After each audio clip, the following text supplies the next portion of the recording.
Article भी मिला और जो एक बहुत अच्छी टिप्पणी की गई थी, उसके बारे में मैं उद्धृत करना चाहूंगा। उसमें एक सज्जन ने लिखा कि पिछले 1.5 महीने में वामपंथियों और समाजवादियों की बाल खंगाल लीजिए, महाकुंभ को लेकर विश्व भ्रमण के अलावा कुछ नहीं उनको दिखेगा। गंदगी, अव्यवस्था, पर्यटकों की परेशानी के अलावा उनकी बजबजाती वाल पर दोषी कुछ भी नहीं मिलेगा। लेकिन इन सब से इतर धरातल पर इनकी बजबजाती विचारधारा का कोई असर नहीं। हज के दौरान अव्यवस्था से होने वाली सैकड़ों मौतों पर चुप्पी साध जाने वाले भारत के वामपंथी, सेकुलर, इस्लामिक स्कॉलर महाकुंभ की भव्यता पर उल्टी करते ही नजर आएंगे। हर बार उनकी कोशिश महाकुंभ को बदनाम करने और फेल करने की रही, लेकिन ऐसे तमाम लोगों की मंशा को दरकिनार करते हुए करोड़ों लोगों ने आस्था की डुबकी लगाकर इनके जले पर नमक छिड़कने का ही काम किया है। महाकुंभ के दौरान दुखद हादसा हुआ, इसके बाद भी आस्था और विश्वास तमाम परेशानियों पर भारी पड़ी। तीर्थयात्री समस्त परेशानियों और मुश्किलों का पहाड़ चढ़कर भी प्रयागराज महाकुंभ पहुंचे और वहां से स्नान कर खुशी खुशी वापस लौटे।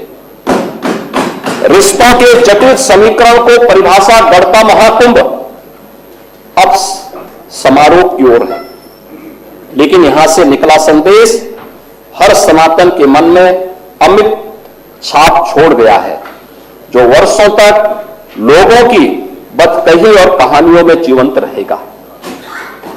एक तरफ अपनी मां और बुजुर्गों को महाकुंभ में अनाथ छोड़ देने वाले बेटे रहे, तो दूसरी तरफ अपनी सास को पीठ पर उठाकर कुंभ स्नान करने वाली बहू भी रही। लेकिन सनातन विरोधियों की नजर केवल गंदगी पर पड़ी। मुझे एक ऐसे सज्जन भी वहां देखने को मिले जो हमारी डिजिटल व्यवस्था को लेकर के कोस रहे थे। वो कह रहे थे कि ये कैसी व्यवस्था है, ये कैसा डिजिटल कुंभ कर दिया है कि मैं जानबूझ करके अपनी पत्नी को वहां छोड़ा 3 बार और तीनों बार मिल गई फिर से। मुझे लगता कोई समाजवादी रहा होगा, क्योंकि डिजिटल कुंभ का आप सबसे ज्यादा विरोध कर रहे थे। किसी ने सच कहा कि महाकुंभ में जिसने जो तलाशा उसको वह मिला। गिद्धों को केवल लाशें मिली, सुअरों को केवल गंदगी मिली, संवेदनशील लोगों को रिश्तों की खूबसूरत तस्वीरें मिली, आस्थावान लोगों को पुण्य मिला, भक्तों को भगवान मिले, सज्जनों को सज्जनता मिली, गरीबों को रोजगार मिला, अमीरों को धंधा मिला, श्रद्धालुओं को साफ सुथरी व्यवस्था मिली, पर्यटकों को अव्यवस्था मिली, सद्भावना वाले लोगों को जाति रहित व्यवस्था मिली।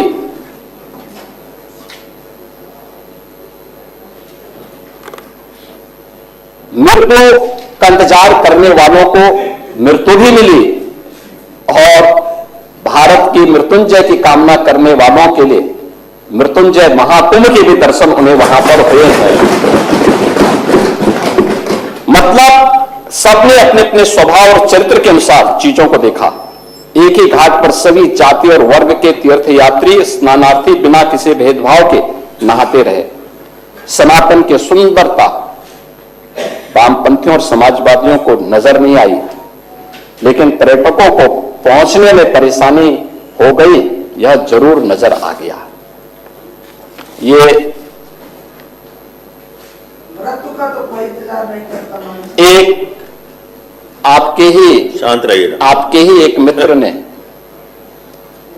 इस पर टिप्पणी की थी और उसका जवाब माननीय राज्यपाल पश्चिमी बंगाल ने दे दिया था कि महाकुंभ मेला मृत्युंजय मेला है, एक मृत्युंजय का उत्सव है। ये वहां के राज्यपाल जी ने स्वयं ही उसका जवाब देते हुए इस बारे में अपनी टिप्पणी में उन्होंने स्पष्ट कर दिया था। महोदय, जो लोग गंगा जल के अस्तित्व पर प्रश्न खड़ा कर रहे थे, उसका जवाब भी वहां के एक वैज्ञानिक ने दिया। स्नान योग्य ही नहीं, अल्कलाइन वाटर जितना शुद्ध है गंगा का जल। ये है डॉक्टर अजय शोलकर। इन्होंने प्रयागराज में अपनी स्वयं की लैब से इस बात को साबित किया है। Uttar Pradesh pollution control board ने भी और अब केंद्रीय पॉल्यूशन कंट्रोल बोर्ड ने भी इस बात को साबित किया है कि गंगा जल में वह ताकत है कि अपनी शुद्धि को बनाए रखने की सामर्थ्य उसमें है। और यही कारण है कि इतने बड़े पैमाने पर आने वाले श्रद्धालुओं के बावजूद ये सभी कुछ वहां पर देखने को मिला है और ये सभी चीजें हम वहां पर आज भी अनुभव कर सकते हैं।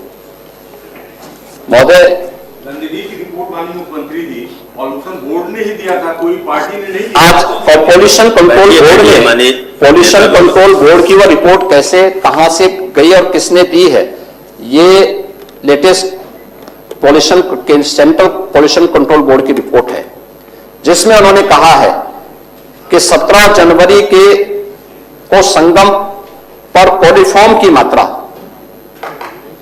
पर 100 ml 2500 से कम होनी चाहिए। इस पे उन्होंने लिखा है कि 780, संगम के बाद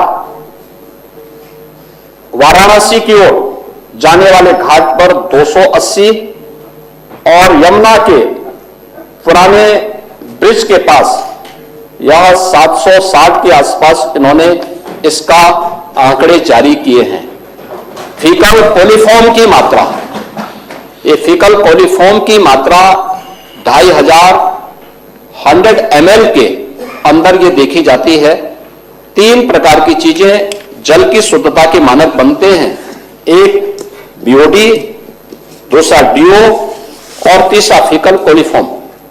ये तीनों में संगम स्थल जहां पे श्रद्धालु स्नान कर रहा है, करोड़ों श्रद्धालु संगम में स्नान कर रहा है, ये तीनों उस दायरे में है जो पॉल्यूशन कंट्रोल बोर्ड के मानक हैं और उन मानकों को ये पूरा करता है। आप लोग कुछ भी बोल सकते हैं, कुछ भी कर सकते हैं, कुछ भी अपने तरीके से उसको प्रस्तुत कर सकते हैं, क्योंकि आप लोगों ने तो प्रयागराज महाकुंभ को बदनाम करने के लिए कोई भी ऐसा दुष्प्रचार नहीं छोड़ा जो न किया हो। किस तरीके के वक्तव्य दे रहे थे आपने देखा होगा प्रयागराज के बारे में। आप लोग ये भी दुष्प्रचार कर रहे थे कि इतने लोग मर गए। आपका सोशल मीडिया हैंडल गोरखपुर और बस्ती मंडल का दे रहा था कि गोरखपुर बस्ती मंडल के 35 लोग मर गए। वे 35 के 35 लोग अपने घर पहुंच गए। प्रयागराज के कोटि गुरु है, वो बेचारे ये लोग दुष्प्रचार करते रहे तो मर गए और पता लगा कि जिस दिन ब्रह्म भोज रखा था उसी दिन कोटि गुरु रिक्शे में बैठते हुए अपने घर पहुंच गए। पहुंचे तो लोगों ने कहा कहां थे वे? उन्होंने कहा कहां था, मैं तो कुंभ में घूम रहा था। 12 दिन तक घूमते रहे। कहा कुंभ में? उसने कहा भाई क्या कुंभ तो हम लोग आयोजक हैं, हम लोग उस आयोजन के हिस्सेदार हैं। जगह जगह भंडारे लगे हुए हैं, रोज भंडारा खाता था, किसी आश्रम में जाके सो जाता था और फिर सुबह स्नान करके फिर दिन भर घूमता था। पोस्टमार्टम वाले भी सर आगे क्या जिंदा? अरे बैठिए पोस्टमार्टम वो अभी आगे बैठिए, वही पहुंच रहा है। बैठिए। हमने स्पष्ट कहा है प्रयागराज का मेडिकल कॉलेज वो पूरे प्रयागराज जनपद का है। प्रयागराज में कुंभ क्षेत्र एक अस्थायी जनपद बनाया गया है और प्रयागराज जनपद अलग है। पूरी कमिश्नरी का प्रमुख मेडिकल कॉलेज है। कोई भी एक्सीडेंट होगा, कोई भी बीमार होगा, कोई भी व्यक्ति किसी अन्य नेचुरल डेथ के कारण जाएगा तो वो सारी डेड बॉडी आपके मेडिकल कॉलेज में पहुंचेगी।